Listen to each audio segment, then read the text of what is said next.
find adventure at the click of a button, or from the turn of a page, or the casting of a die. Join your hosts, Coniff and Shiloh, on an unforgettable journey. Questing the Multiverse. So I've discovered the Underdark, Shiloh, and it's terrifying. It's the premise here. I didn't realize, up above ground, it's all, daisies and flowers and nice things. Not completely. There's plenty of unpleasant things up above ground. But the Underdark is, it's like Blackreach in Skyrim times 10 in the terrifying department. So you didn't warn me about this. And so there I am with my party. And also in the Underdark, there's a lot of chasms, whatever the word is. Yeah. And Chasms. And I'm going around and, being very careful and exploring as one naturally would do. And I sit there and I've already wiped twice in the Underdark, and poor Gale cannot stay alive to save his life. I'm pretty sure I have spent at least 400 to 600 gold on him alone at Withers to keep playing with me, so to speak. But Gale wasn't the problem in this specific instance. So I have come across a place, and I'm going to say all this, listener, as spoiler-free as I can. But I've come across a place that has a chunk or a good deal of lava. And I get into an argument with a particular character, and that particular character ends up in this cutscene throwing a gnome into lava. And I'm like, okay, that was a little harsh. And my, which we'll get into later, what we rolled and everything, but my character did not stand for that, basically. And so I, after a few choice words, I initiate combat with this enemy. And thankfully there were some friendly NPCs around that decided to jump on my side of it all and help me out with this fight. But anyway, I thought I would be cheeky, and Shadowheart knows, who's also in my party, knows a particular ability that allows her to basically bum rush without spending movement points at an enemy, which should knock them back. And so I do this at one, not the enemy that, threw the gnome into the lava, but another enemy that was sided with this enemy. And so I bum rush this and knock them basically right to the edge over the same lava. And so Shadowheart, I use her movement ability, and then I use shove. And sure enough, she shoves that sucker straight into the lava. And it was so pleasing. And then next round, one of the other enemies used some ridiculous arrow ability or attack and shot it at the ground where Shadowheart was. And she goes sailing into the lava. And so I'm sitting there and I'm like, you know what? That's classic karma. But at the same time, I'm pissed because my character is trying to romance Shadowheart. Now, as I mentioned, Withers is capable of resurrecting your party members. And so another 200 gold later, and it's like nothing ever happened after I ended up beating that fight. And it was a really cool fight, really cool location for a fight, but just in general, like it was pretty neat. And so that's just one of many stories that I feel like I could tell already, and the game has only been out for like 3 to 4 days, 5 days, whatever it is at this point. When the episode goes live. So, but yeah, listener, welcome to episode 3 of Questing the Multiverse, a show where Shiloh and I chat about all things games. Every game we're playing, the nerdy stuff relating to the game, like movies, TV shows, music, books, who knows. So we're happy to have you here. This episode is largely going to be about Baldur's Gate 3, as it just released. It's a big game. not just in content wise. It might be the biggest game of the year, but we'll get into that because there's another game we're going to talk about briefly that it came out a week before Baldur's Gate 3 came out, and it honestly does deserve some mentioning. But before we get into that, Shiloh, have you been doing anything else other than Baldur's Gate 3 and working? No.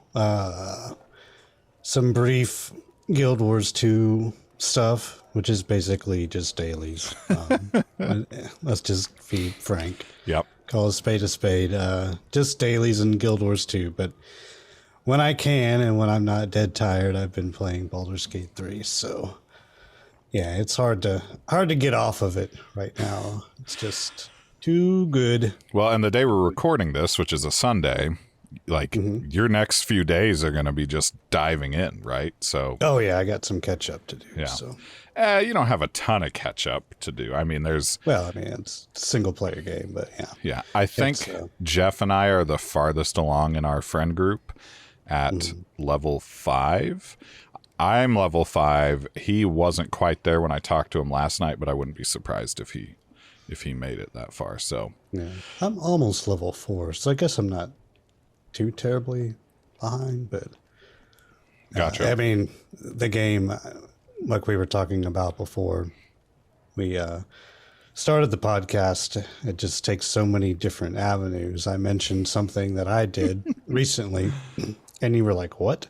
Yeah. I didn't know that existed. Yeah. Like, yeah. And okay. I didn't do everything in I don't even know. I think I'm still in Act 1, technically. I really have no idea because I don't know what to expect. And since it's so new, it's, I don't want to look anything up because I don't want to accidentally be spoiled. Yeah. This is just something that I just stumbled upon. Yeah. I was like, all right, I've just been playing it that route. So gotcha. Yeah. Well, before we dive into more of Baldur's Gate 3, because we will, I think we should take a little bit deeper of a dive than we did last episode on the game Remnant II. Because up until Baldur's Gate 3 came out, there was no game that came out this year that I would say for me was really just clicked with me. There were games that we played that we enjoyed, like Divinity 2 Divinity Original Sin 2. Great game. It probably was going to be my number one game until Baldur's Gate 3, which we'll get there. But then this game, but other than that, that didn't release this year. So as far as all the releases of 2023 so far that I've played, none of them were just, the game that I felt really connected with the type of games that I like, or with the stuff that I like in games. And then Remnant 2 comes out, and it's, as you said last episode, a little bit of Dark Souls, a little bit of Bungie sci-fi, and mashed together with, Elden Ring secrets and Dark Souls secrets. And I mean, holy cow, you weren't kidding. And I've played it a good deal this week, certainly right before Baldur's Gate 3 came out, but even late at night when nobody else is on. I mean, it's a surprise hit, right? It came out of nowhere. Yeah. And I think that if Baldur's Gate 3 didn't get pushed up a month, or I guess the release moved up unheardedly, a month, we would probably be playing that as our main game at the moment. So, but one thing that I did want to mention is that it kind of, the theme of the game, and you could probably talk a bit about this too, but it kind of mimics what we're going for with this podcast, where the way they do the game is you know, there's a story, but you touch this red crystal and then you get sent to some alternative world. And the crystal is kind of like your gateway stone to all these different worlds, and they're very different. And so it's fascinating. You know, that's what we're doing with the show, is it's a show about just all sorts of different things that we're playing and talking, you know, engaging in the nerd land and stuff. But I found that interesting. I was like, it's quite literally the game is questing across the multiverse of all these worlds that you come across, or exploring the multiverse. So, yeah, it's really quite phenomenal. The level of detail involved in each of these multiverses within Remnant II is purely fascinating. You have kind of a typical, what looks like, you know, kind of a ramshacky English town on fire, but then it goes from that into almost a horror element, almost like it reminds me a lot of Bloodborne. Yes, yeah. Not that I played Bloodborne, but it's... Did you come across the pig cages area?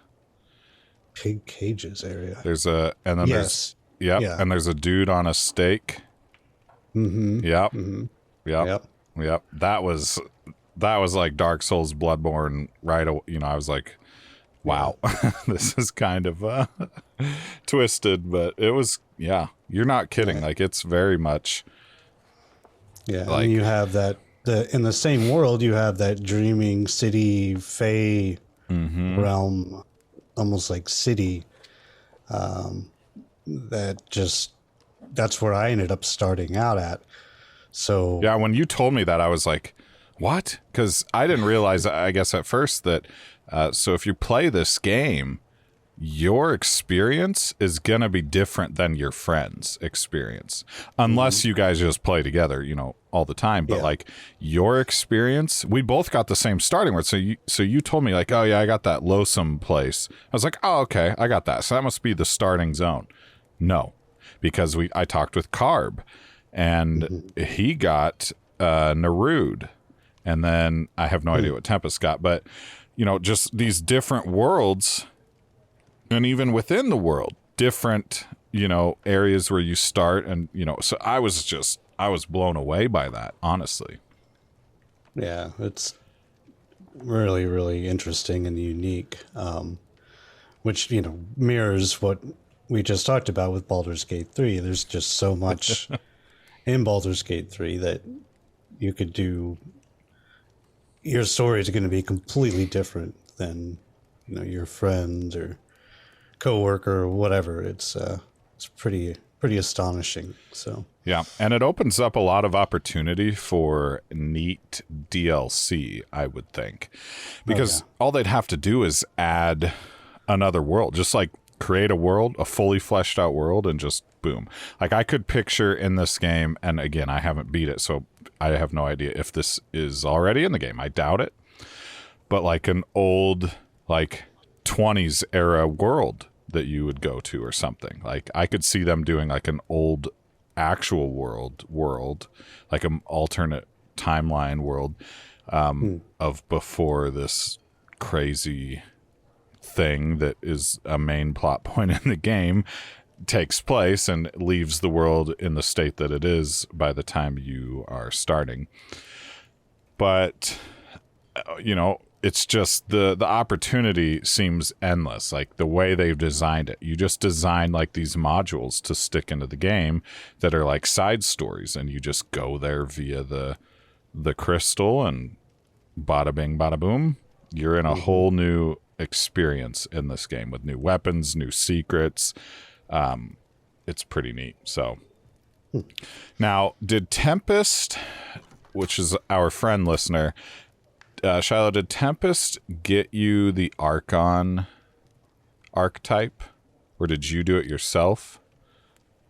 There's so much I haven't even finished the game yet. Me neither. But did he like basically backpack you through the the Archon stuff? You showed me where the gate was in the labyrinth. I know the prerequisites to get that archetype, and yeah, you have to wear like a specific item in each slot and in each order, and you have to have like the proper mods. And so, listener, if you didn't know, the Archon was the most recent or last. I don't know. I don't think those are interchangeable in this game because there might be more secrets. Who knows? But it was so there's all these different like ways you can get different archetypes, which are effectively like classes for Remnant II. And some of those are like, one of them specifically, you go talk to this, the medic in the camp or the doctor, and you can buy an item off of them that allows you to then go turn it into the guy Wally, who gives you your archetype to begin with, and you'll unlock the medic archetype. Assuming you didn't choose that already as your starting archetype. But there's a whole lot of these things, right? And so like there's another where you go talk to this old guy for, probably would be like in-game hours as he tells you story after story after story. And eventually you can then buy from him an item, or maybe you just get it. I don't know, because I haven't done it. But you get an item that then, again, you take to Wally, and you can turn into the gunslinger archetype. So that's one that I really want to do. Well, that's kind of, the base level. But those are all the OG classes or gunslinger archetypes in the game. Gunslinger's not. Yeah. That was a pre-order thing that you could get. Well, I want to go get it I didn't pre-order, but you can get it now. But so Archon was one that you could only discover through data mining. And so, as most people know, when game launches or new patches launch for live service games, there are people out there that pour through the download, the files and everything, to data mine what's actually in the patch. And they're looking for new items that haven't been announced yet or whatever. Well, in the data mine for this game, somebody discovered this file that had a list of all these items and certain mods. And if you were to go put those on and go to a special place in the area that everybody goes to, which is the labyrinth, you would get teleported to this. And I don't want to spoil it because it was extremely cool. And it wasn't like fourth wall breaking, but it was very special from a perspective of someone who's been around the internet in the past few years. And again, I don't want to spoil it, but it takes you to this location that most people will recognize. And you have to find 3 items in this area before a unknown timer runs out. And then you go back to Wally and you unlock the Archon type. And so far, I don't have it leveled, but I'm looking at like the different abilities and skills you can choose as you level it up, and it sounds like it's pretty potent. And I know that that's what Tempest runs as his second archetype. So, but it's just like little stuff like that that really separates this game from the other stuff that released this year, and really other stuff that's released in the past few years, with the exception of Elden Ring. Like, it's just very special to be able to go and stumble across there's no way you're going to accidentally stumble into the Archon if you don't data mine. And of course somebody did, and then the developers and Twitter was talking about, that there's secrets that are even buried that deep. Like, that's pretty wild. Yeah. So, it's just, the game is great. It's difficult. Like I tried fighting a boss last night in a particular dungeon in the Rude, which is kind of like a Dead Space style area. Yeah. And it was a challenge. it was a neat that? fight. The Abomination or something. It's like The race. no, it was a giant blob. Oh. Does that ring a? I don't want to spoil it, but it was in the putrid factory or something. I don't remember what it's called, but it was called the Abomination, and very very interesting fight. And I had to swap some weapons around eventually to actually do something of value and win and beat it, but it was fun. So that's not my favorite boss though. Shiloh, what has been your favorite boss so far in this game, in Remnant 2? I believe Faerun. Okay.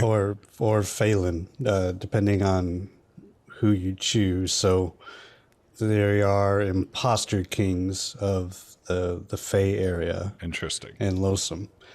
And one doesn't like the other, and vice versa. I don't remember I forget her name already. Nemu. The Queen, Nemu, warns you and kind of, there's not really quests. I guess there are sort of quests, but kind of sets you on a quest to get rid of the imposter kings. And you realize when you get to them that they're both really imposter kings. So you kind of pick your poison at that point. And depending on which one you kill, grants you certain rewards. I just kind of wanted to, I just picked one because they're only separated by a consonant in their name. So I kind of lost track of which dropped. Yeah, I didn't really care at that point. I'm like, all right, well, I'm here. Let's go. Let's get it. The fight, I assume, or from what I could read after I beat it, the fights are fairly similar, but there's a king, and the fight reminds me a lot of almost a Final Fantasy 14. Okay. Meets an Elden Ring type of boss vibe. Yeah, almost like Margaret, that sort of thing. Okay. But the king kind of ports around and leaves portals up that just fire and rain holy hell on you. And luckily I'm medic class, and eventually he'll do some one-shot mechanics. You kind of either have to dodge or get lucky. And it took me a while. Not nearly as many times as your favorite boss, but that boss took a lot of figuring it all out. I was like, okay. But this one was just a lot of fun. And it was just visually, it was really neat too. It was a really cool looking fight. So, I'm gonna go with that one. Okay. So, yes, my favorite boss is not easy. And my favorite boss, I didn't know it at the time, is so far, of course, because neither of us have beaten the game. And honestly, I don't even know how far into it we are. Probably not super far. Again, Baldur's Gate 3 came out. And but the boss is actually the one that sold me on the game as I was watching either an IGN review or something about it before I bought it. And it's the Labyrinth Sentinel. And so in the trailer or the review or whatever it is that you're watching, you see this cube moving, flipping over. It's just like a 6-sided die, just a cube. And there's like blown out sides. And if you time it right, you can stand underneath it as it comes crashing down onto your square, and you'll live. Well, it ain't so easy, as it turns out, because in the actual fight, you're also trying to shoot glowing parts of these cubes, which end up creating the little craters that you can safely hide in and these cubes are huge. And if you get crushed by a cube, it's, you have to start over. It's game over. So there's no margin for error. Well, as if to make things worse, the cubes in the sky are also shooting little purple transparent cubes at you, and then sometimes these big slow moving transparent purple cubes that do damage as long as you're standing into them while they're moving. All the while you're trying to navigate this maze and not get crushed by the cubes moving around while you're trying to shoot all the little glowing white squares off the cube. So if this just sounds ridiculous, it kind of is. But at the same time, it was so unique and refreshing of a encounter that it blew me away. In my game, our friend Carberus actually had to beat it for me and ended up, I died and then he ended up finishing it. But then I got my own redemption in, I helped our friend Spin finish that boss fight in his game, because it was, and he thanked me later. He's like, man, I don't think I would have been real rough if you weren't here. And of course, I had done it, and so I knew what to look for, and I knew kind of the pathing. But even still, it took Spin and I several tries to get it done, because it's not. It's a well balanced encounter that's not like there's no surprises, right? I think that's the thing that makes the difference. Most fights, a boss will do a lunge and then attack, but then there's a delay and its next attack just enough to where you dodge too early and then it hits you on that attack. And so some of that stuff can feel pretty unfair.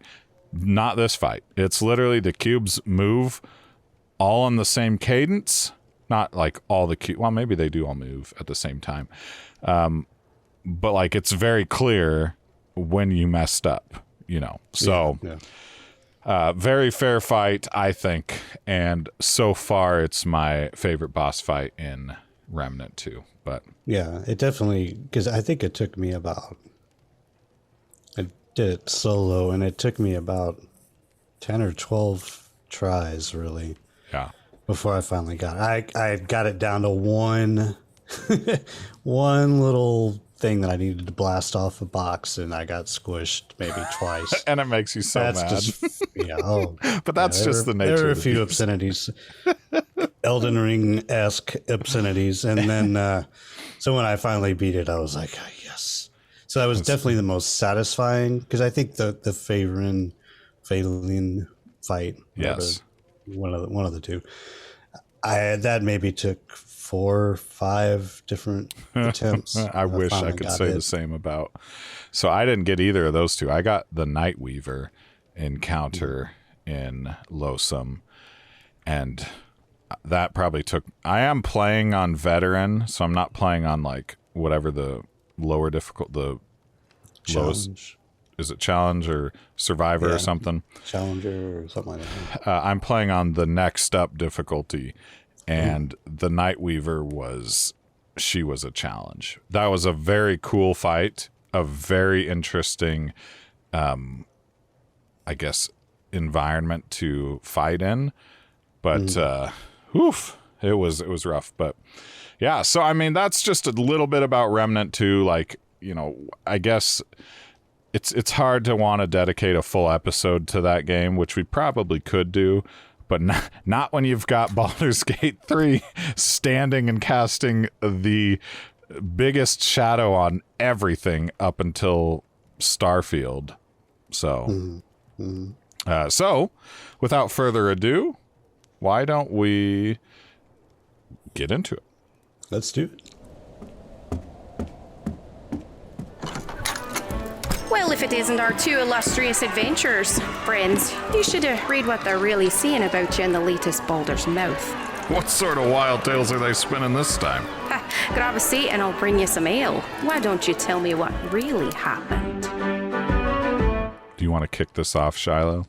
Well, you see, what happened was... What did happen? when an orc and a ogre walk into a barn... Yeah. We'll talk about that. A gnome later. gets tossed into a pit of lava. So, thoughts of first impressions, Coniff. You see, You go first. it's hard to go into a game that one has been in early access, so you're not going to be surprised with T-posing NPCs, your character falling through the map, and whatever other bugs might happen, like Fallout 76.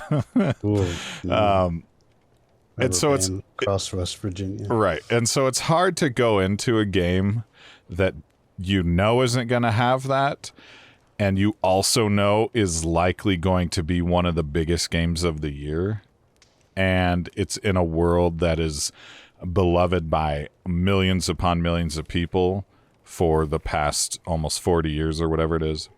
Mm-hmm. And so my first impression is probably no surprise, but I know that like upon getting off the Nautiloid ship and landing on the beach and then just exploring, I was like, you know what? Larian's sticking to their guns, and they're starting it the same as they started Divinity Original Sin 2. And I gotta hand it to them, like, you crash land on a beach. That's exactly what happens in Divinity Original Sin 2. But, I mean, after like an hour of play, I was like, if... Like, I don't think I could go back and play Divinity Original Sin 2 because Divinity Original Sin 2 is a phenomenal game. Baldur's Gate 3 is better than that game in nearly every way, and it's not even close.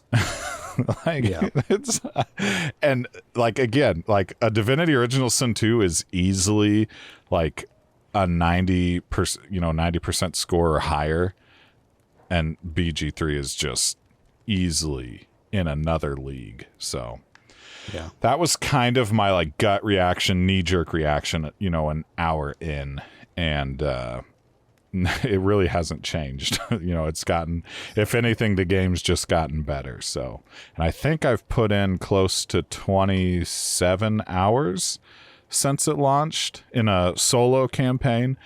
So I've got some time in it, but what about you? What's your, you loaded it up. You were sick on Thursday, feeling nauseous, vomiting, and you were like, I have nothing better to do except be in pain. Make sure this game's downloaded and sit at my computer with some ibuprofen, Motrin, and tea. Yep. What were your thoughts? All of those things. Yeah, exactly what you said. This game, it's such a bizarre thing. You had what we both would have been our game that we had played this year, not necessarily the game of the year, because Divinity 2 came out. I don't even remember when it came out. 2017, maybe? It's an older game. Took that game and just took their own game and just said, nope, go back to bed. This is the new standard. And I had played a little bit more of early access than you had, but I kind of stopped right around the beach area. So I knew early on what to expect, but an hour plus in, I had no idea what to expect, and was just pleasantly surprised because everything besides the beach introduction, it doesn't, there's no similarity between Divinity 2 and this game. It's just amazing.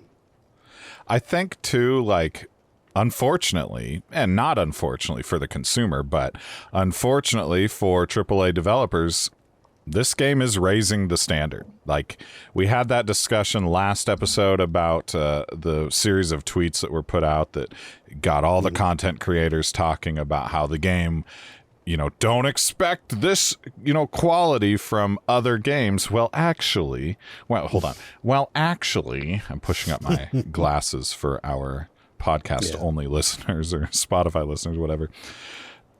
It did. I mean, frankly, it is, I was telling another knee-jerk reaction I had is I was, I think Cash and Jibs and probably Weevil were in the Discord channel at the time. I was like, you know what?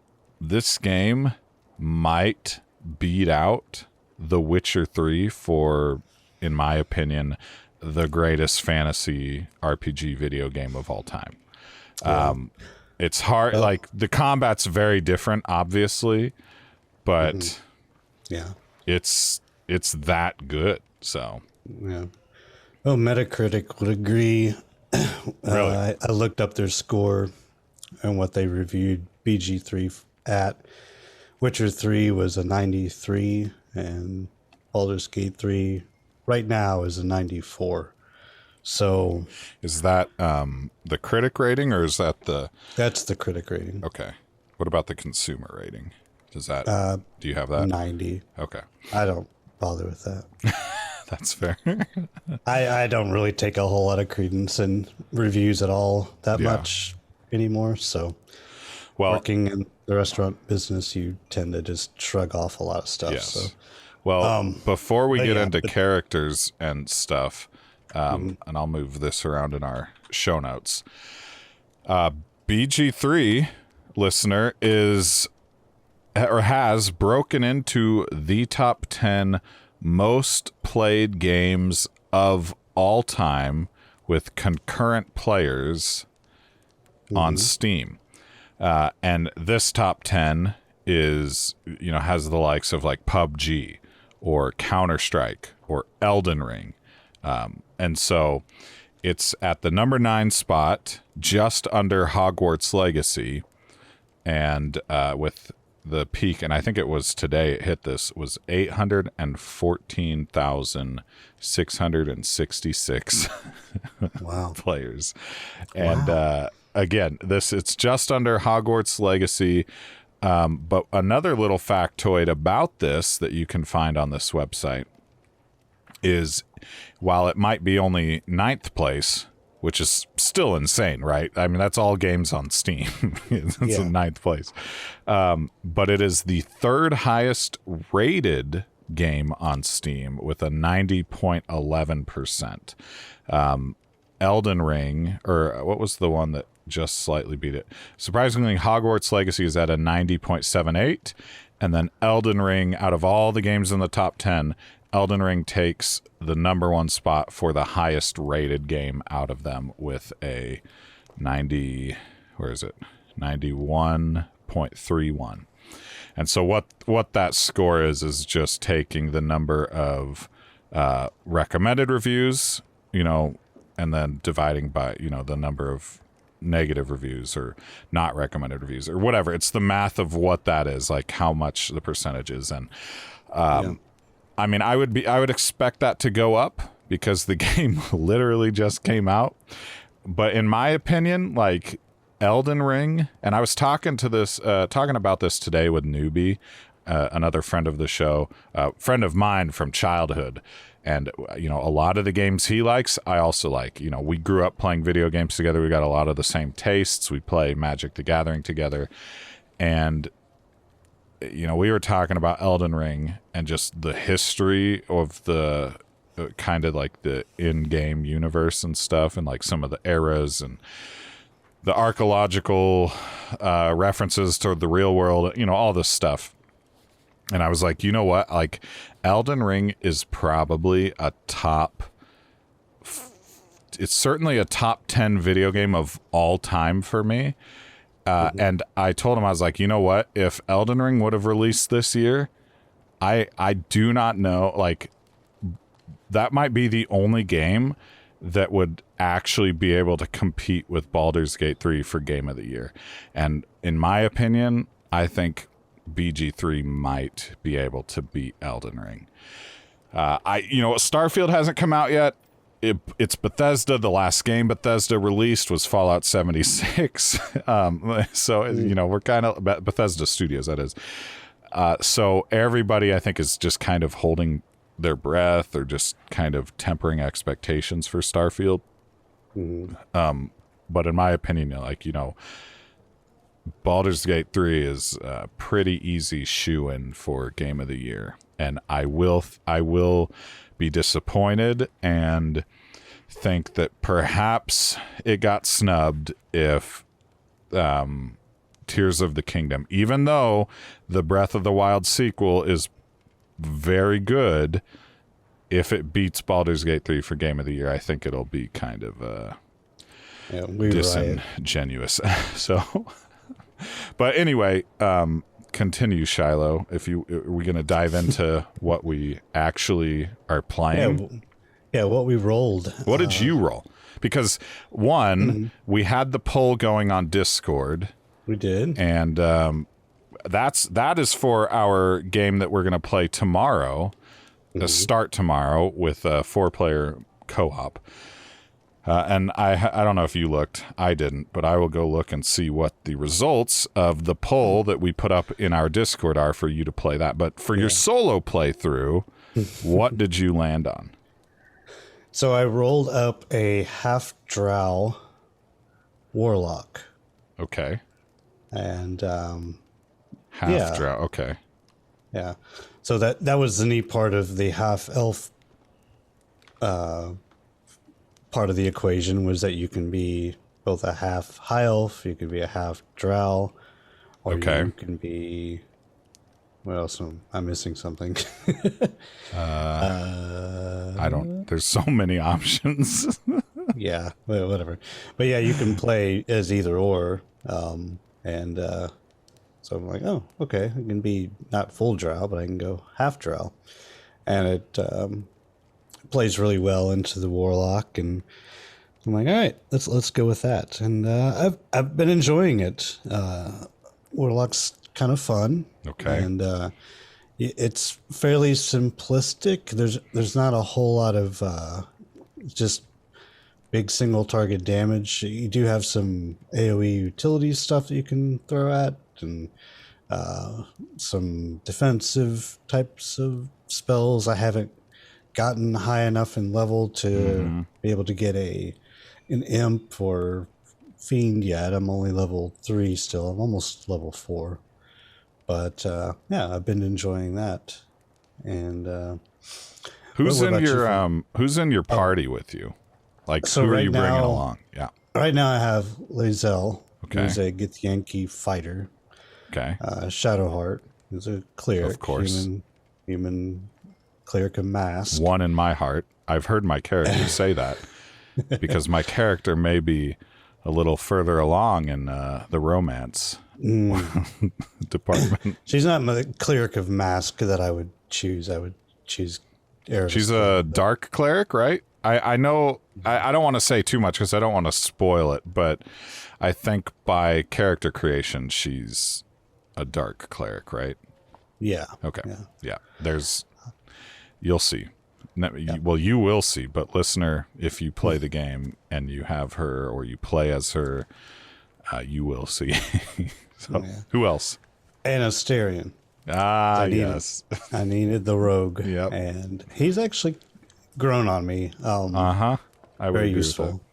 Rogues are pretty useful. And he's hitting pretty hard. Now that I've figured out, I just need to hide constantly and use his... Do you give him a bow or a dagger?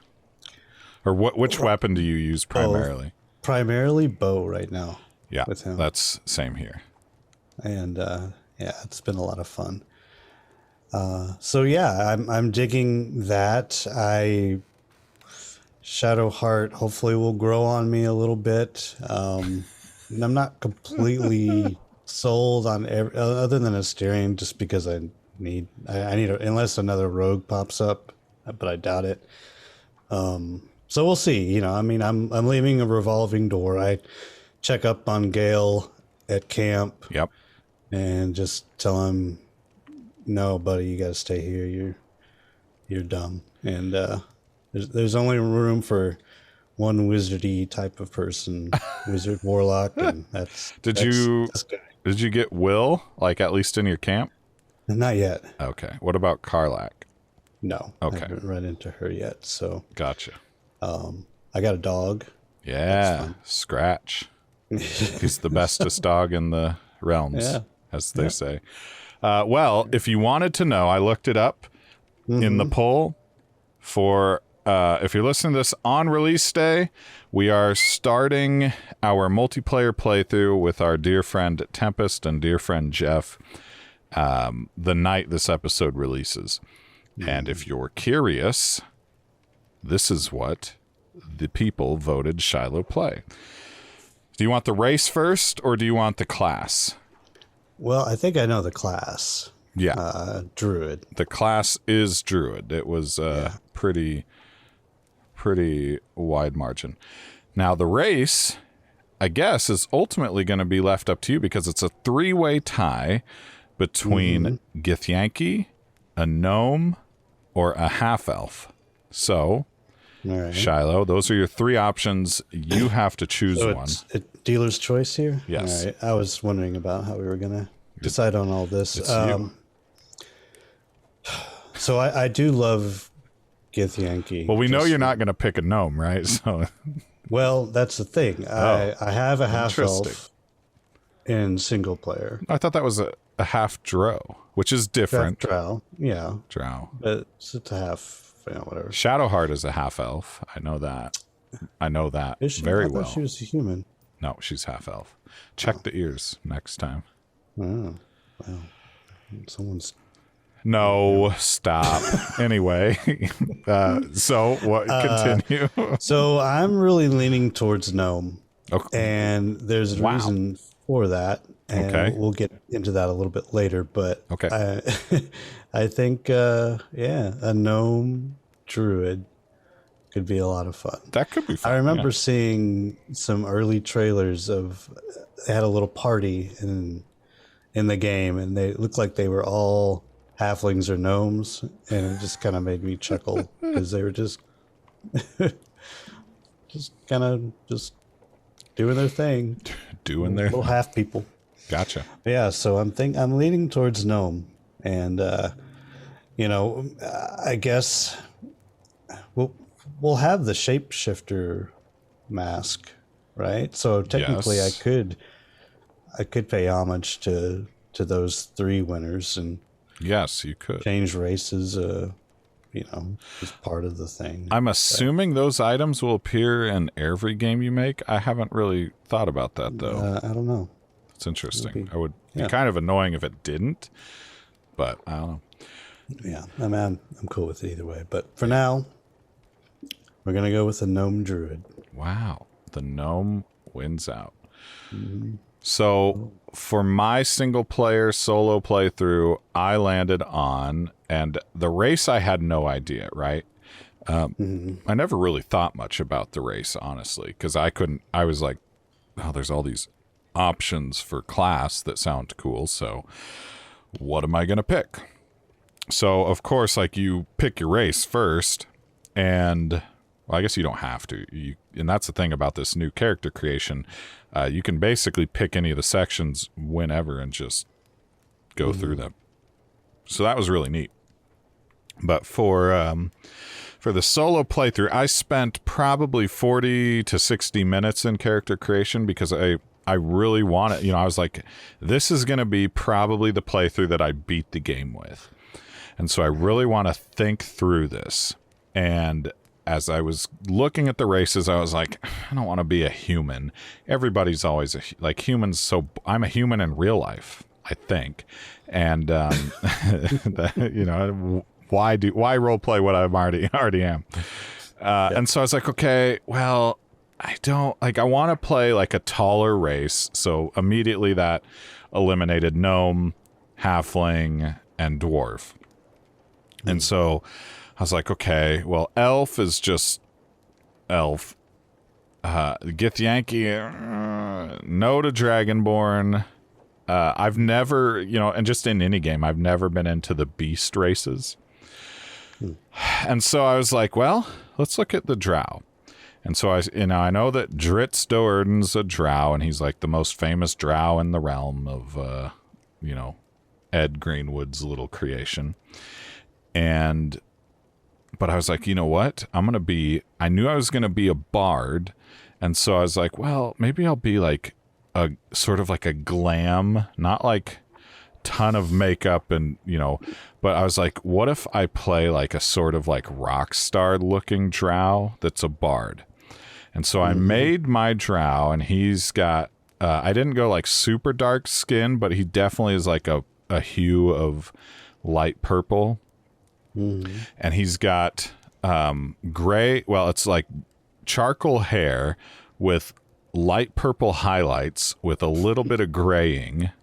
And then he's got a dagger tattoo on his neck. And then he's got the typical like hoop earrings on his ear that kind of just stick out of the hairstyle. And his hairstyle looks a bit like a 80s. He looks, if you look up, listener, Kip Winger from the band Winger from the 80s and early 90s. If you look him up from the, the era of the 80s, he kind of looks like that, but an elf version. With that said, Gale, who is the wizard, that's the origin character, he also kind of looks like Kip Winger, but slightly older. Not the current Kip Winger, because the current Kip Winger is definitely not as skinny as he once was. And Gale's face is not, plump and fat like, unfortunately, the real Kip Winger. So if that's, too much Kip Winger discussion, Beavis and Butthead would not be proud of this discussion. No. And so I ended up with this, this drow bard. And I think it was the perfect fit. I am level 5, and so I've picked my subclass, and so I'm a lore bard. And what's interesting about this is I don't really know like anything about these classes, right? And to me, my bard just has a jack of all trades sort of setup right now with like spells from all across the classes, it would seem. Yeah. And with that said, he's also probably my second strongest character behind Asterion. So my group is Asterion, my character, Shadowheart, and then Gale. Gale, everybody picks on him and he dies all the time. Asterion is the one-shot king. Like just like you said, my Asterion has these boots, or it was an amulet, something that gave him mist walk or whatever, where you can basically pick an area that he can see and you can teleport there. And let me tell you, that's a bit broken on Asterion. For an archer, yeah. Yeah, because I've just given him a really good longbow, and so I just send him there and then hide, and then he basically one-shots most like rank and file enemies. The named enemies are a bit more, resilient. And every now and then he whiffs and I get really annoyed. But that's what I need to. The problem is he's got really high initiative, or whatever they call that, and so he always goes before Shadowheart. So I don't even have the chance to like buff him with Shadowheart before he's So he whiffs, but he's great. And then like I said, Shadowheart's in the group, and Shadowheart is Shadowheart. And here's the atypical sirens as they go by for the evening. But it's been a really fun adventure with this bard that I created, and it's like, you could really create anything in this game based on their pretty robust character creation system. Yeah. So it's really great. I know Newbie had mentioned that I should play a tiefling bard in the multiplayer campaign, because we were in a D&D group with Beetle that Beetle ran. Oh, yeah. That was my character, and that was a tiefling bard. Do you remember his name? I believe it was Zarkov. Maybe you should name your gnome that too. I know it's not a very gnome name, but... Yeah, I think I'm going to name her what I named my Azura in Guild Wars 2. Okay. Zoza, yeah. For tonight, well, not tonight. Well, it is tonight in listener release day years. But for our multiplayer session, I'm going to play a monk, a 4 elements monk. And I know that like the subclass comes later, so I'm going to play a monk, but I'm not sure the race. I was leaning on the direction of a dwarf, because I think a dwarf monk would be pretty funny and interesting. But here's the thing, and I'm going to call him out right now. I imagine Tempest is going to play a sort of troll character, not like a physical troll, the personality troll in our multiplayer session. So I'm trying to think like what I would pick and play, like what race would fit well to where I could like play this backstory in my head of like not trying to get annoyed at Tempest's character for all these dumb things he's inevitably gonna do to us. So and I feel like dwarfs are a little too hot-headed, but I think that so maybe halfling might end up being the way to go, because they're a little more light-hearted and merry, right? Yeah. I don't want to play a gnome. If you're playing a gnome, I'm not going to play a gnome. I could play a dragonborn. I thought about that. I don't have Tiefling. I could play a tiefling monk. So options, and I'll figure it out, but definitely a monk, and it'll be something that I think fits, and of course we'll report on it next episode. But yeah, let's you put a little quote in here that by Ed Greenwood, and you can, if you'd read that for us, but it's also for YouTube. It's also on the front of the episode and the end of the episode on the YouTube live, in quotes, version of this show. So yeah, I just thought this was a really good quote from him. So Ed Greenwood: over the years, Forgotten Realms and gaming have taken me all over the world and made me all sorts of new friends. Ed Greenwood. And it's true. That I think that's the spirit of D&D anyways, to And it's funny because I'm sure it's very literal. Like, I'm sure he's been all over the world. Yeah. And met a lot of people in our world on Earth. And then he's an interdimensional traveler. Yeah. Is that what you're saying? Wow, that'd be great. Funny thing about Ed Greenwood, I always thought he looked like our buddy Brennus Patrick. Interesting. If Brennus were older. With long hair and a beard. With long white hair and a big white beard. Brennus does have a beard. When I met him in person, he did have a beard. So yeah. Interesting. Mm-hmm. Okay, well, let's just dive into the details, and we're just going to talk about this. And this is kind of, again, first impression details, I guess. And then the details, the selling points, the glam. The Zaz. So, Shiloh, why don't you kick it off for this, and then we'll just have a conversation about it, because we'll probably think of stuff as we go. Yeah, the things that we mentioned before and why this game is so special, and I'm sure if you do a little digging other than the podcast, do a little digging on the internet, on the intranets, you're going to find the same. Everyone's probably gloating or glowing and gloating about this game.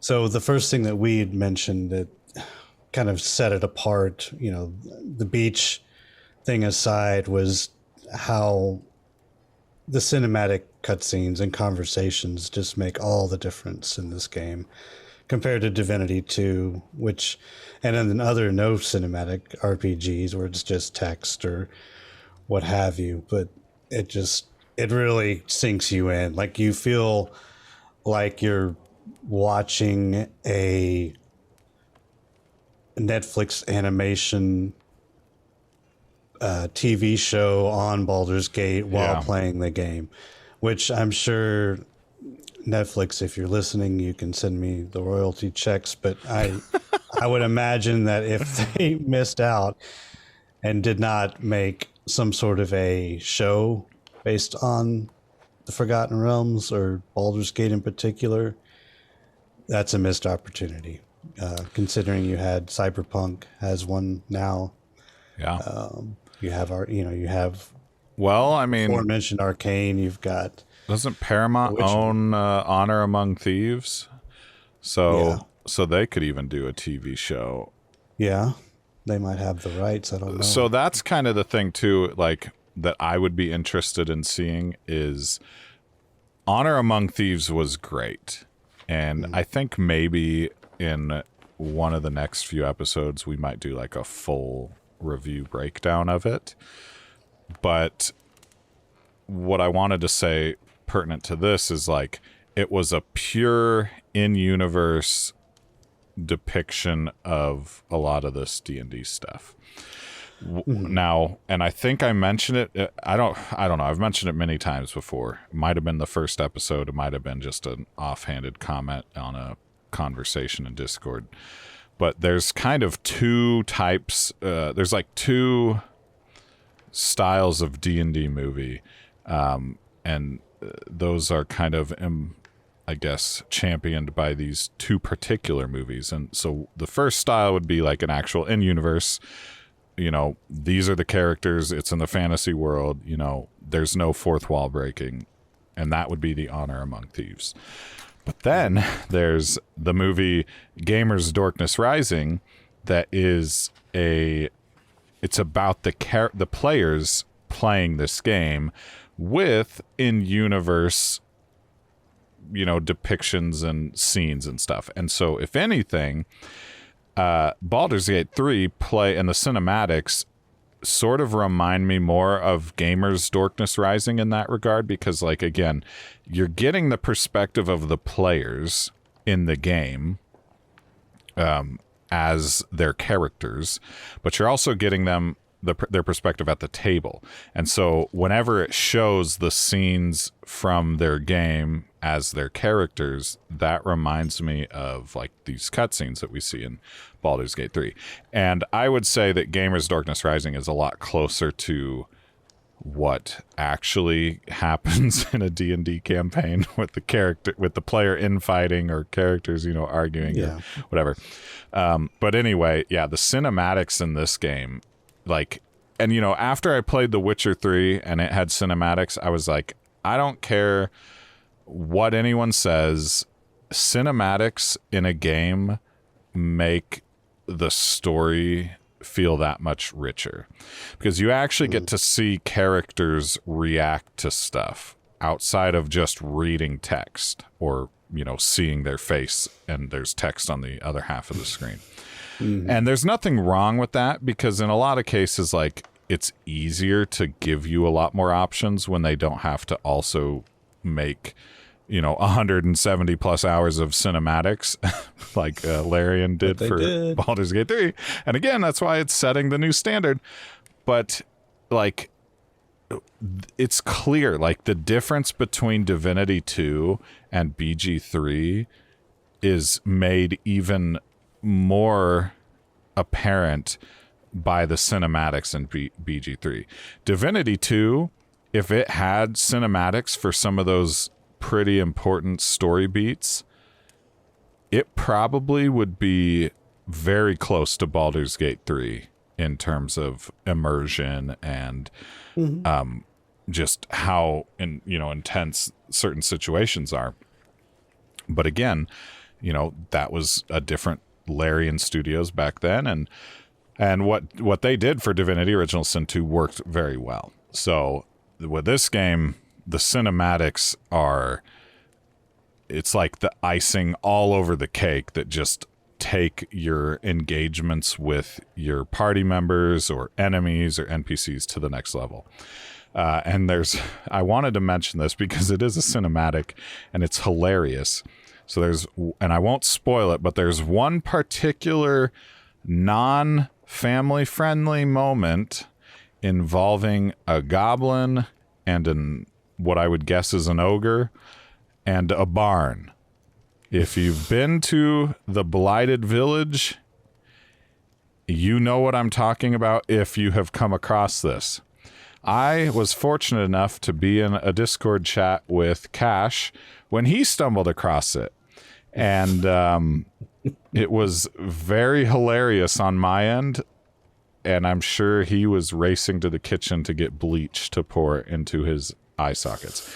So that's all I'll say about that. But it was exceptional. I think I'm there right now. I just emerged from the you've emerged from before mentioned cave area, and well, search around a bit, and yeah, you'll see it. To hear my reaction. Yeah, probably going to be completely different than most people. maybe I don't know. So anyway, why don't you continue us along here? Oh man, so the voice acting in this, yes, you as a voice actor can it's phenomenal. agree. It's just amazing. I mean, they got some big names for this too. So J.K. Simmons, even Doug Cockle, who played Geralt in The Witcher 3. I haven't come across him, but he's apparently in this. Amelia Tyler, who is the voice of the narrator. She was also the voice of Malady in Divinity Original Sin 2. Okay. She does an exceptional job. So yeah, she's amazing. And it's funny because my half drow warlock is a female. Okay. Their voices are very similar. And so it really kind of pulls me in, because it's almost, to me, it feels like the narrator is actually my character. Like, because her voice, I mean, that's not the only reason why I think it's amazing, but it's just that little element is really, really, it's really like a happy little accident, right? Yeah, exactly. But she does an amazing job as a narrator. The voice actor that did Divinity 2 is amazing as well. Oh, the narrator? It's almost a very comical British side. Old British guy. She is very mystical, but also has a slight sense of humor. I mean, it's just a very, very, very cool. And I've heard her doing some of the Dark Urge stuff, and it's like, wow. Okay. Interesting. That'd been interesting to record. I do got to say, though, the best, so Shadowheart's voice actress is fantastic, too. It's kind of British. I don't know what the accent is, but she did a great job bringing that character to life. But the character that I think the character that's grown on me the most personally is Asterion, and that voice actor is exceptional. I gotta hand it to him. Asterion is a very interesting character, is what I'll say. His backstory also very interesting, and some of the interactions you have with him pretty early on are a bit peculiar, I guess. Yeah. But the actor does a fantastic job of nailing that sort of role. And all the other ones are great too. But it's just, the voice acting they pulled out all the stops. Like, again, we're seeing in this game a ton of things that are, they're setting standards. They certainly have shot above, and beyond the current standards for stuff. But yeah, this game it's truly remarkable in all those aspects. So, So the next point is it just me, or do the environments just feel more sprawling and interconnected in a very organic way, more so than Divinity 2? Especially for a CRPG, I don't know if I've ever seen kind of a more, because normally in a CRPG you kind of have your little characters and they go through the world, and they're kind of, you can't really go off the beaten path too much. There's a little bit of, but there's a lot of opportunity for exploration. And it feels natural. It doesn't feel forced at all. I don't know what your thoughts on that. I mean, I know that we can both agree that they just feel unique and really a lot of fun to kind of explore. It doesn't feel like a chore at all when you stumble across an area or have to go to point A to point B, because you just never know what you might run into. It's not a pathing thing where you're like, all right, here we go. We're going to go from, you know. I think it feels like an open world more than any game that's a CRPG would. Yeah. Divinity's close, but like with Pillars of Eternity, you've got your like you've got like these scenes almost, and so you can travel around this like rectangle scene, and then you can go continue on the road or whatever, and it's cool, and it works, but it doesn't feel like open like for exploration. But the fact that like I stumbled into the Underdark, you know, and it like, but I could still go teleport back to a place like, you know, that little sigil right outside the Nautiloid ship, you know, so it feels open because I don't feel like and again, I don't know, maybe I am just in Act 1 and it's just this massive, and that could be the case. Sounds like it, yeah. But it's still like unique enough to where I feel like I can just look at a direction and go. And I think a big part of it in this game specifically is the ability to jump. So they have hidden a lot of stuff in areas where, oh man, if I could, you know, because in Divinity you'd see, man, I wish I could just jump over there. And in that game, they did include like teleportation where you could teleport others and stuff. And so in some cases they would hide objects or things, you know, where just out of reach. But in this game, it feels like they dialed that up to 10 because you've got the free action to jump, especially when you're not in combat. You've got the free action to jump all over. And so there's a lot more exploration that can happen as a result of you seeing something and being like, oh, I bet I can make that jump. Or, ooh, what if I just get high enough and then I can jump down here and bypass a part of this, whatever it might be, because you managed to position yourself for that. You might take damage from jumping from a high point, but you know, it's still like there's that feeling of freedom to do that. And so I would say that they did a good job with that because, you know, it just opened, when you have that freedom, it just opens up an environment, and then it's just fun to explore. So yeah.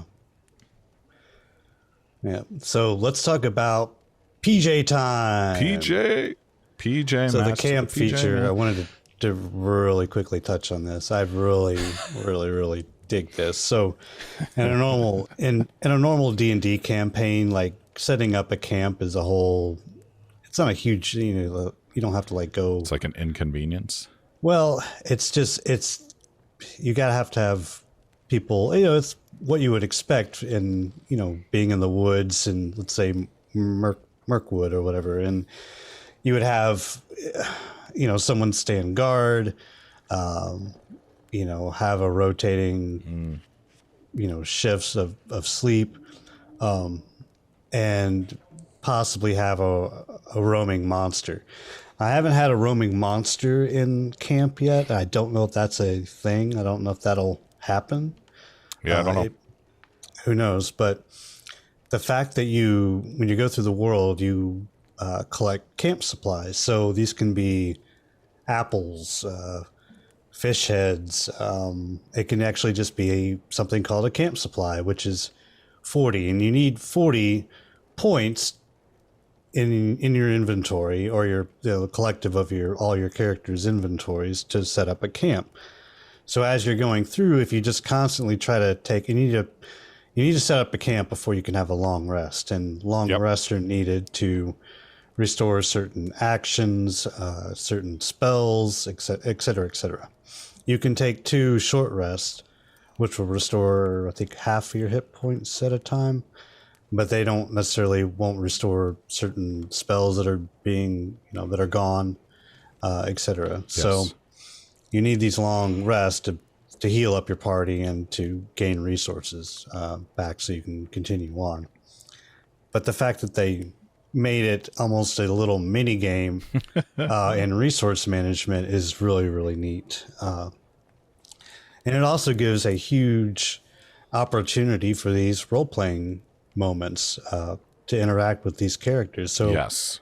sometimes, and especially in Divinity 2, I would go through, and in almost any CRPG, you go through and you're questing and trying to do this stuff for, random NPCs, and you almost forget to just sit and talk to the people in your party who have, needs and wants and desires or what have you, both literally and figuratively. But it's really, it offers that little campfire moment where you can go up to the NPC and talk to them, and then you have a cutscene, sometimes, not all the time, but it's really, really great. And then after the cutscenes, you just head to bed and wake up and you're good to go. And then when you leave camp, you're right back where you left off. So And sometimes you go to bed and more stuff happens. No, I'm not talking about that. I just mean in general, like, you never know. You get into this camp and you might have, little exclamation marks above certain characters that want to talk with you or have something to say. Yeah. And you get a mind flayer tadpole in your head. So don't forget and that's that, a whole ordeal that, a whole head of worms, a whole piece of trouble. But you might hit your bedroll and then do the whole mini game of like picking your resources that'll add up to 40, and then you click sleep, and then another cutscene happen, that type of stuff. And so that's happened a few times. But yeah, like you said, like the camps are in this game, a great opportunity to actually like get to know the characters.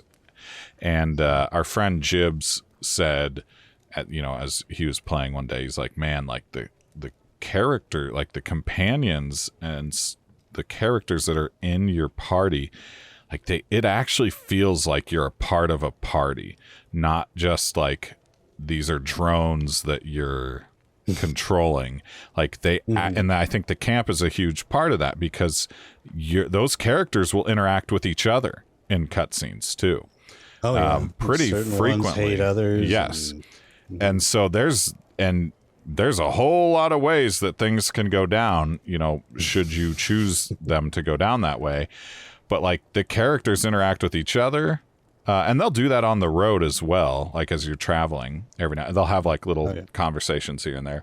So it just feels like these characters are actually equal to you rather than just being people for you to swap in and out when you want. Yeah, your meat shields for the day, which is what they have. A lot of CRPGs feel that way. You have your character and then this cast of expendables that, just act as meat shields. And yes. These are you actually feel like you could actually play this game just, and a lot of people do, with an origin character. Like, don't make your own character at all. Just play as one of these origin characters and just play a full party of origin characters and just see where it goes. That would be a fun playthrough as well, to play as Will or play as Karlach or play as, even Asterion and just assemble your little cast and crew and go, which would be, I don't know, it'd just be really, really interesting. You would not only have, because you have your story, I suppose, or at least you have one in your head, but you don't actually have a predetermined or pre-selected list of responses like these origin characters do. So it'd be fun to even not only have 3, but to actually have 4 origin characters bickering and moaning and pissing each other off would be kind of a lot of fun to play with. Yeah. The more I play this game, though, I think the camp part is one of my favorite parts.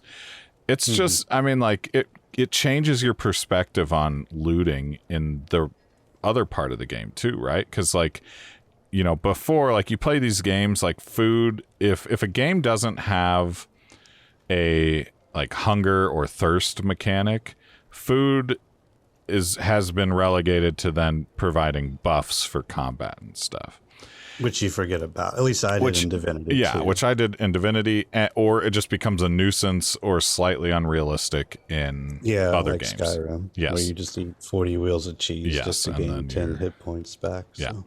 Whereas this game, you know, they don't have a hunger or thirst mechanic, and as far as I know, food doesn't provide. No, food does have some effects, doesn't it? I think I've seen it, but the food is largely there to be the resources for this camp, you know, mechanic. And that's fantastic. And the best thing is you can pick up salami that you can use for your camp, but salami is also a bludgeoning weapon that you can use to hit people with.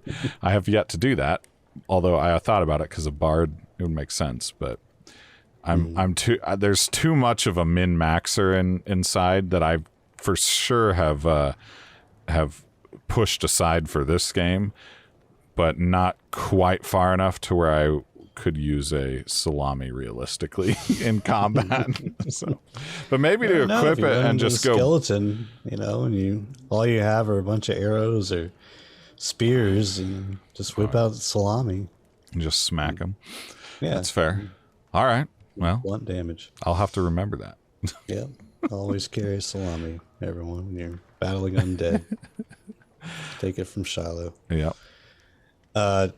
So the UI in this game, I think personally, I was never a huge fan of the Divinity 2 UI. It got messy pretty quick. Well, yeah, it's just basically this long hotbar that goes from from left of your monitor all the way to the right. And if you've got an ultra wide monitor, it's pretty a wide. Long hotbar. And I don't know if I'm sure there are probably mods or whatever that you could do it, but I didn't want to mess with that. So there wasn't a good way to customize that hotbar.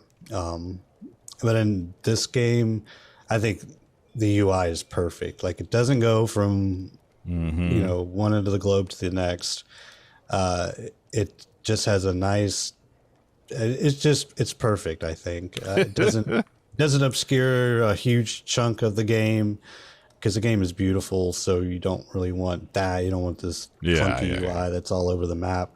It's just very simplistic. It's very intuitive. It has all your skills, and then you can kind of, hit one little button. It'll bring up your minor action, your all that stuff. It's just your class great. Actions, some of that, or it has different categories. 2, you can also add rows too. So it defaults to having 2. Yeah. I increased it to 3 for all the characters, just so I could see all the spells. But also, there's these little red bars that you can slide and make certain sections bigger. And this is just on the first of the options, because, like I said, you can pick like to show just class actions or just cantrips or whatever. But on the full screen, that red bar with the 2 little black lines in it, you can slide that to resize it however you want. Okay. And so if you're Did not know that. if you're like me and your main character has a million potions because you just pick them up, I could slide that last section, which is all your consumables. I could slide it over to include all that, or at least see them all while I'm in the middle of combat, and then slide it back. Hugely beneficial, and it's great. So it is a huge improvement upon Divinity. And it's just little things like that, that really set apart the design of this game. Like that quality of life stuff that you're like, man, I wish I could resize this. Oh, wait, you can. So you might not be able to actually resize the physical dimensions of that whole UI section at the bottom. No one really needs to do that. I guess you don't really need to. Hard of seeing, I don't know. We're both hard of seeing. We both wear glasses. We're wearing glasses, so. No sympathy. Yep. Anyway, so I want to talk briefly. I was wondering where in the hell our deluxe edition digital stuff was, and it took me a while to find, but eventually all it is, you go into the file folder and you just kind of search, and it's right there in the download. So the soundtrack digital, too? Yeah, soundtrack too. So it's all in your download, and it's great. I mean, I just pushed a few little tracks from the soundtrack Because you don't want to spoil yourself. Yeah. I mean, like some titles. Great song down the road, but so there's that, but also these digital character sheets are phenomenal that they've released. I looked at the ones they feature sketch work for each character. Have all the stats. They're very, very D&D friendly. So you can. Are these for the origin characters then? Yeah, for all the origin characters. So nice. That would be fun to do a real tabletop version, but with origin characters, with all the BG3 characters. Yeah. Okay. So it just, that stuff is there, and then of course you have the in-game items, which are the camp supplies that we had mentioned. There's a tricorn hat that is kind of a nod to the character Beast from Divinity 2. That kind of looks like a pirate hat. There's the Red Prince cloak. That is another nod to Divinity 2. The Shapeshifter mask that we mentioned is a nod to Fane. Yep. Divinity 2. Yep. Which allows you to change races. And so I had a story, but I'll mention down the road about changing races in my single player game. Oh, it's really funny. Yeah. But yeah, that's so just so you know, or the listener knows, that you can actually find those two things in particular. If you've pre-purchased Baldur's Gate 3 and were wondering, like I was, where are my character sheets and soundtrack? Like you get the items from whenever you set up camp for the first time. There's a big chest there. You can click on it, and that's kind of where they send you stuff from the game, to your game. So, but these character sheets and soundtrack are in a folder in your download. So just look it up. Pretty easy to find. So I think one big thing that we wanted to address were how very true to Dungeons and Dragons this game can be, and that having a little big brain energy is sometimes rewarded over just pure tossing your face into a wrought iron fence. So it's just some games where you're basically just relying on your die rolls, and this game, there's that, and that's a fun part of D&D, is rolling dice and just letting RNG decide what happens to you, with some modifiers thrown in. But sometimes just having a little tactician in you is much more beneficial than just running in and just praying to the gods that everything is going to work out. So do you have any examples? Yes, I have many. I have a few that we'll talk about. And it's just a testament to how much freedom you have in this game, and how much opportunities to play it your way Larian has put into it. But the first one that I think I remember hearing about was when Tempest, our dear friend from Kiwi country, Tempest, was telling us about how he got into a fight and he was using Shadowheart, whom he absolutely loves. Don't let him tell you differently.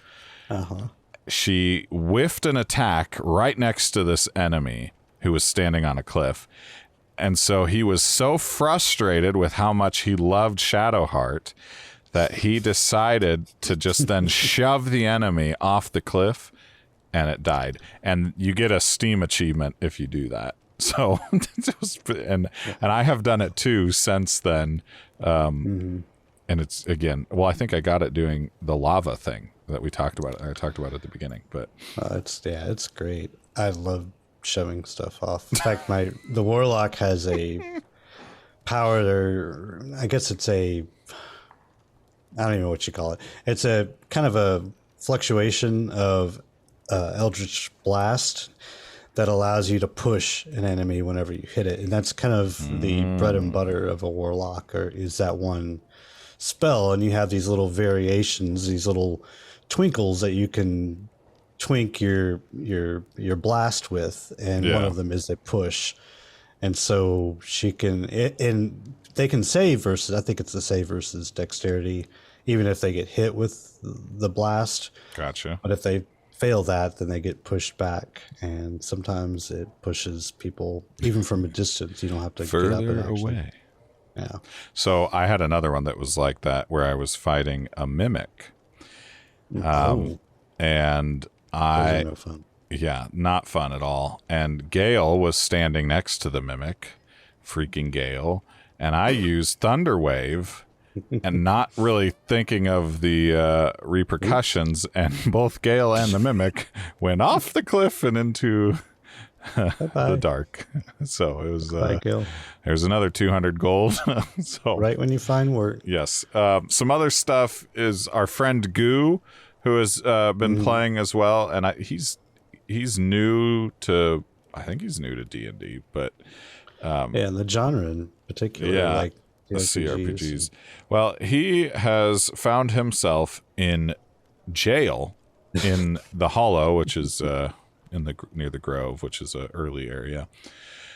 3 times, he says, because he couldn't stop stealing things. And it's like, listen, like, you think you'd learn your lesson the first time, Goo, but is his character's name Winona Ryder by chance? I have no idea. Ha ha. But another one that I did was, there's a particular, and I avoid spoilers, but there's a particular story beat involving a character that finds this character dangling in a cage that's dangling over a chasm. And you have to figure out a way to get this character out of that cage. And so big brain me was like, I know what to do, because for whatever reason, at once upon a time, I had picked up a void bomb, which, if you don't know, you throw it and everyone that's in the AoE effect gets sucked into the center where you threw it. And so I was like, she's up in this cage. There's a platform down here. If I throw the bomb, it'll suck her out of the cage, which had an opening, out of the cage and onto the platform, avoiding the chasm. And so the first time I tried it, I didn't throw it far away enough from the edge, and she just went and straight into the chasm. But the second time it worked. And so I was like, nice. Like, I feel real intelligent now. And so then our friend Jeff was doing the same thing. And there's a whole group of us of like 6 or 7 people in Discord. And so we're trying to discuss it without spoiling it for the other people. And dumb me, with too many kids, was like, oh yeah, all you need to do is use the BOMB. And I spelled it in my head like you would for a child, like when there's children listening because they can't spell. And then I was like, oh wait, you guys aren't toddlers. Like, and so start dying laughing, and Cash is like, BOMB. So it was just hilarious. But the best example of big brain energy in this game that I have ever seen is from none other than the Matt Mercer of Critical Role, of voice acting fame, all sorts of stuff. He was playing this game with, I think, the game director's Sven on stream with him, and he was stacking like 50 boxes up and then jumping in order to then use an arrow of transposition to teleport himself on top of one of the biggest buildings in Baldur's Gate. Unbelievable. Like that type. And of course, like, I don't know what the purpose of that was other than to say that he could do it, right? Yeah. And that's the key. And that is why this game is just setting standards all over the place, because you can come up with that type of stuff.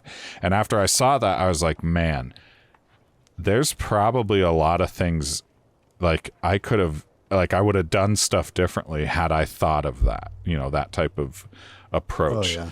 Wow. So, and I know that there's, stuff people do that in Divinity as well, where you steal a bunch of like flame barrels and then set them up near a person that you were going to end up getting in a fight with, and then just blowing them up to nuke the person. But, yeah. Yeah. So, I mean, that's the just possibilities are just endless, Yes. especially when none of this ever really factors in crazy spells that you can, just pick up a 5e player's handbook and look through the spell chart and just pick one and just kind of use your imagination to figure out, oh, wow, like, okay, if I did that in this certain scenario and had, I mean, there's just so many different possibilities. So, Yep.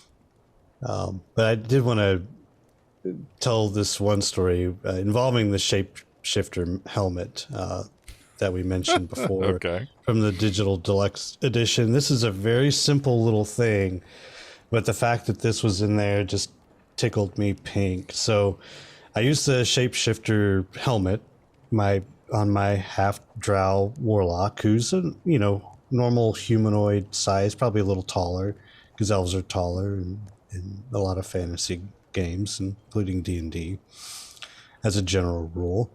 And I had her morph into a gnome, so I could fit into an area on the map that I couldn't get into unless I was a small person.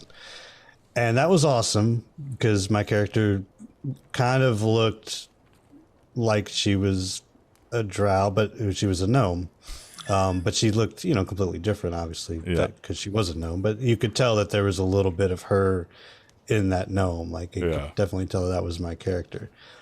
It just wasn't some random, gnome-looking thing that the game just threw at you.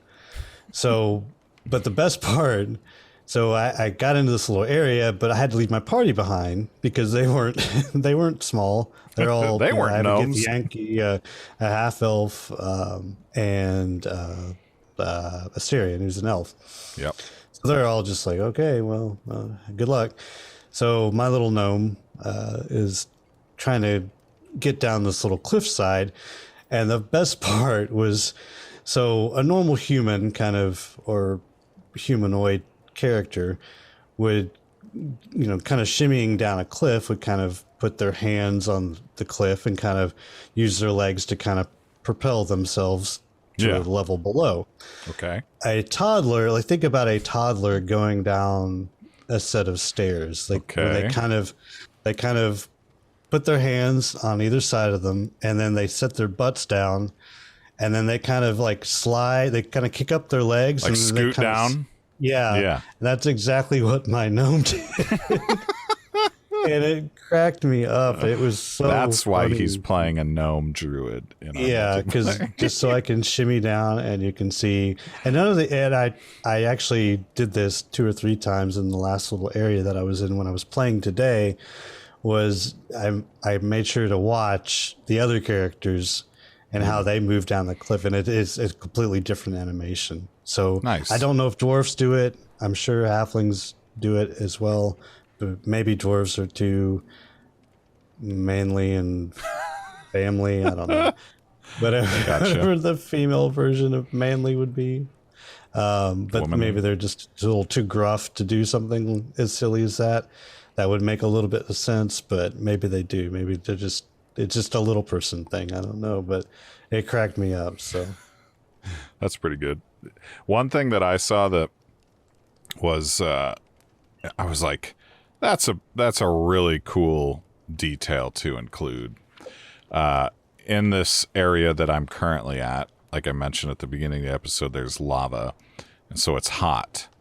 And in the cutscenes, and I noticed this because Asterion started talking, and of course he's very prim and proper and put together. He had like sweat beating down his face in this cutscene. And I was like, what?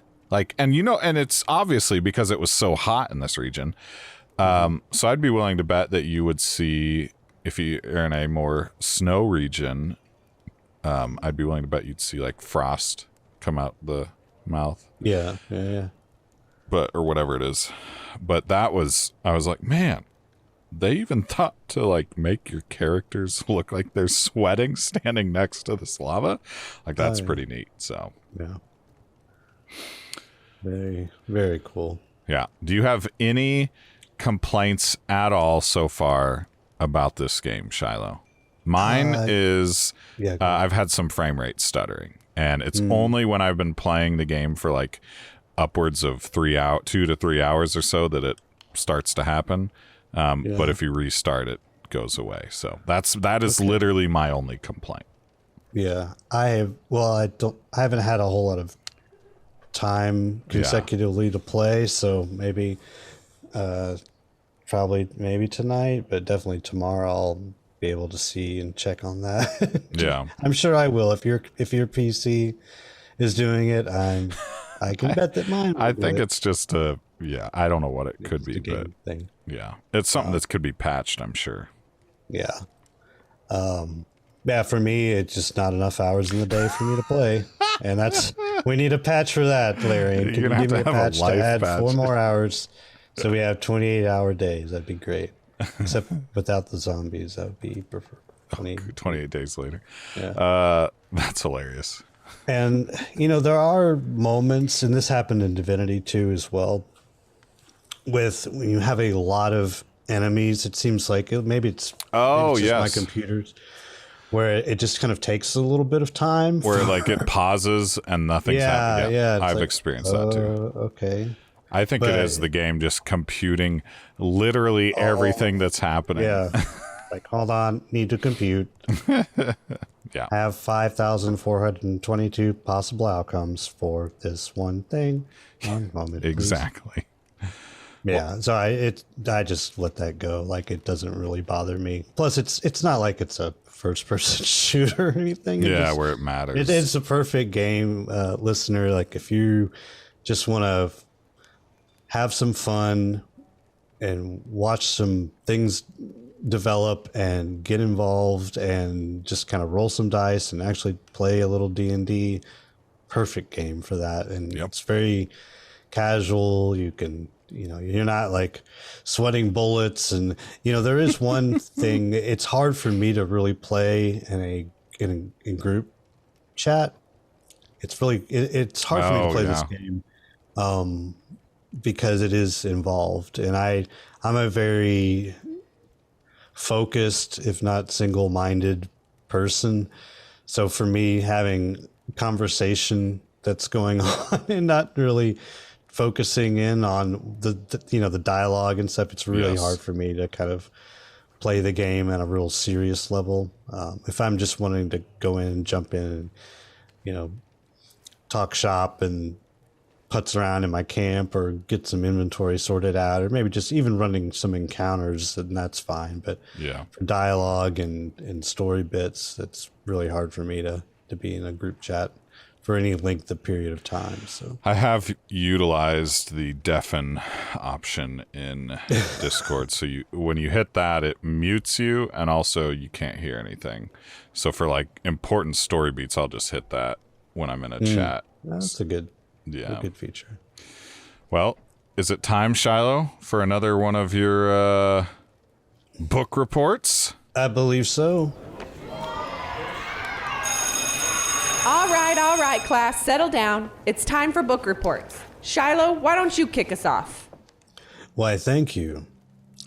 So this next book, I had a choice, and I wanted to kind of explain why I've chosen this book over what I thought I was going to choose initially.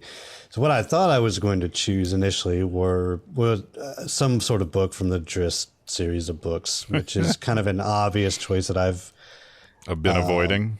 And it's not because I don't like the books. I love the books, but it is such an obvious choice that I wanted to go in a different direction. If you want to read the Drizzt novels, please pick those up. R.A. Salvatore, they're all really, really good. It'll give you a great understanding of part of the Forgotten Realms, if not all of the Forgotten Realms, because he's all over the map, not just the Underdark. But I wanted to pick out another book that maybe you hadn't heard of, and especially in your case, Coniff, that we were talking about all these different worlds that aren't necessarily the Sword Coast, or not even really even the mainland where a lot of these stories take place. This is a book that actually is in a different area of the Forgotten Realms. So it's still on Faerun, or is it not?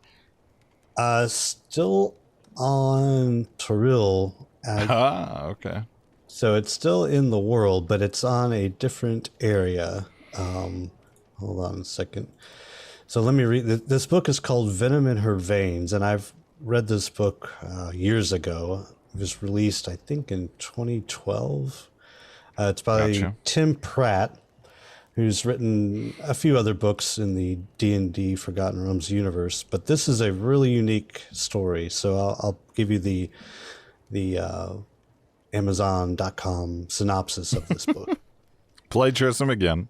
Yeah, or advertisement. I don't know which, but all right. So a shocking discovery sends a young Yuan Ti. So Yuan Ti is what we would consider in a lot of MMO genres or even fantasy outside of this is more like a Naga, kind of a half snake humanoid. Gotcha.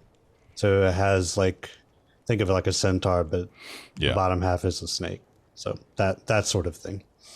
So a shocking discovery sends a young Yuan Ti into the tunnels of the Underdark, where she hopes to find more answers to her past.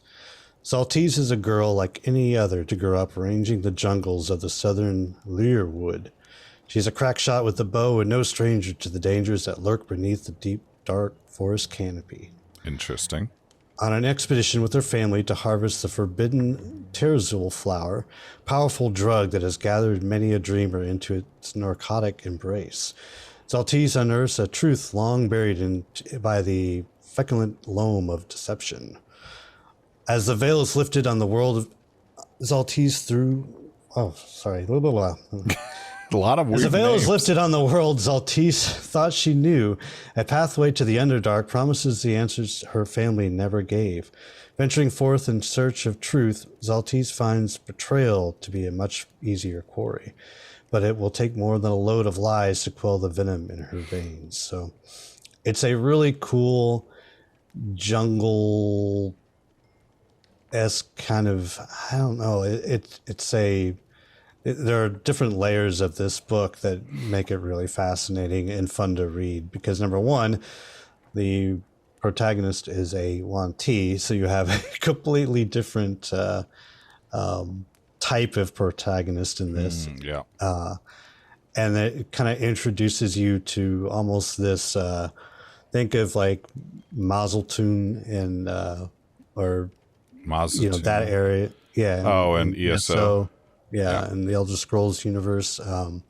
So you have this almost jungle Aztec sort of environment is what I envisioned, the way things are described and everything. You have this powerful drug that has been... So you have this element of almost like spice from the Dune series. It's just a really cool, fun adventure that I think someone might get a kick out of. It's just a unique story that I kind of remembered. I was like, oh yeah, I read that book. That was kind of cool.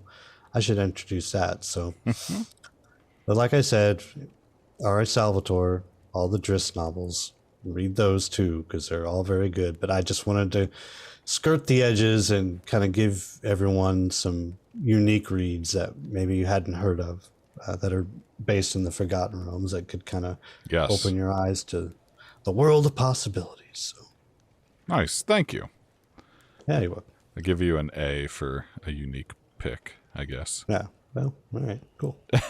Any final thoughts, Shiloh, on this, your initial, I guess this is an initial look at what I think is the front runner for Game of the Year. Do you have any final things you'd like to add? No, I mean, it's going to be hard to beat. There's only one game that could beat it at this point, and I don't think it's probably going to get there, but we'll see. We'll see. See what Bethesda releases, but I mean, that's the only game I can really see. For Of course, me, yeah. who knows? I mean, Remnant II, it came out of nowhere, and a lot of people had kind of thrown it out there, like maybe it might be Game of the Year. If Baldur's Gate 3 wasn't in the running, I think it would have a shot. Baldur's Gate 3 would have had to have fallen straight on its face Yeah. after 2 steps in the race, and that wasn't the case. It was off to the races. Yeah, it was like this video I saw on it was TikTok or something, where some corrupt head of state or something had their daughter race in like a Summer Olympics thing. Oh, I heard about that. And so the gun gets shot and the racers, start racing, and the runners start racing. Yeah. And the daughter just gets left in the dust instantly. It's like not even fair. And someone in the comments of that video was like, you know what? Maybe all Olympic events should have a common person. A normie. Yeah. So that way you can actually see how impressive, how fast this stuff is. Like, so for instance, like when Michael Phelps won all those gold medals, if you would have had me in the pool next to all those guys, you would have really seen what it's like. Well, how fast they're cooking in that water and stuff. So anyway, that's kind of what Baldur's Gate 3 has done to the gaming industry right now. Yeah, that's a good analogy. So, all right. Well, next episode, we are going to continue our D&D adventures and, more importantly, regale you all with our experience in our first group session that we're running with our friends Jeff and Tempest. I'm going to play a 4 Elements monk. Shiloh's going to play a gnome druid. Yes. And we're going to see. So anyway, thank you for listening. Talk to you all in the next episode. Yes. Bye, everyone.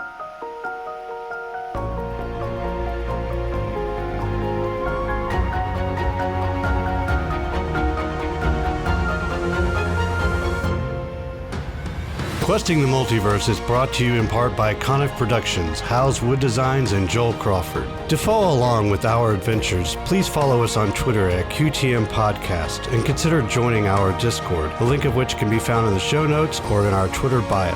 Want your questions or comments read on the show? Email us at questingthemultiverse@gmail.com. Finally, if you enjoyed this episode, please consider giving us a review or a follow wherever you listen to podcasts.